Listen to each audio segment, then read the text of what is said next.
Cambodia, steeped in ancient history, cultural richness, and a peaceful identity. But in the 20th century, it became a battleground between the world's superpowers.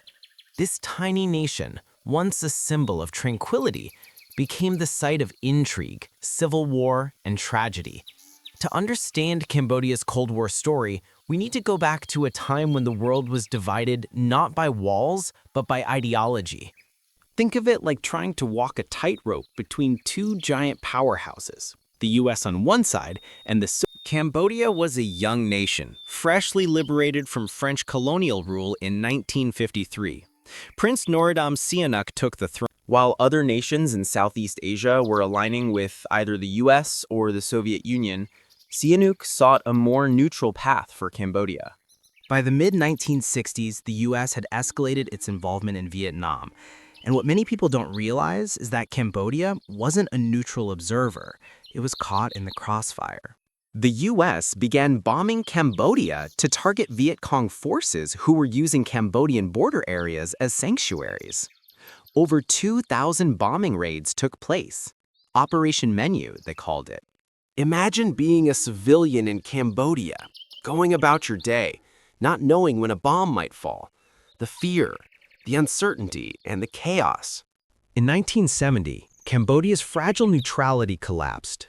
Prince Sihanouk, the unifying figure, was ousted in a coup by General Lon Nol. This triggered a massive shift. The Khmer Rouge, led by Pol Pot, saw the moment to seize power, a communist guerrilla movement that exploited the growing resentment toward the government and US influence. Pol Pot's vision was terrifying. He wanted to take Cambodia back to year zero. No cities, no technology, no modernity. From 1975 to 1979, Cambodia experienced one of the most horrific genocides in modern history. Under Pol Pot, the Khmer Rouge sought to create an agricultural utopia by eliminating anyone they deemed intellectuals or enemies of the revolution. The Khmer Rouge killed nearly 2 million Cambodians, about a quarter of the entire population. Imagine waking up one day and being told that your family, your friends, even your neighbors, if they wore glasses, had an education, or worked in a city, were enemies of the state. They were rounded up, tortured, and executed.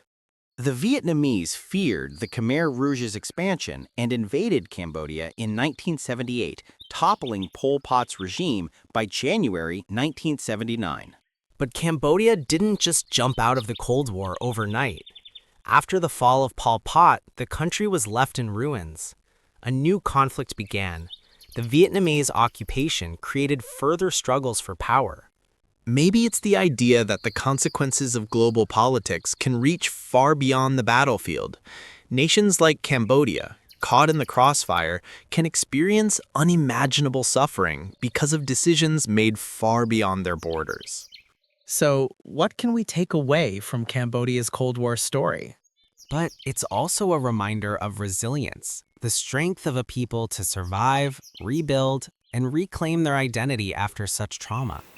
If this video made you think differently about Cambodia's role in history, then share it with others. Let's keep telling these stories so we never forget. And don't forget to like, comment, and subscribe for more in-depth looks at the Cold War. Thanks for watching. Until next time, keep learning, keep questioning, and keep reflecting on the world around you.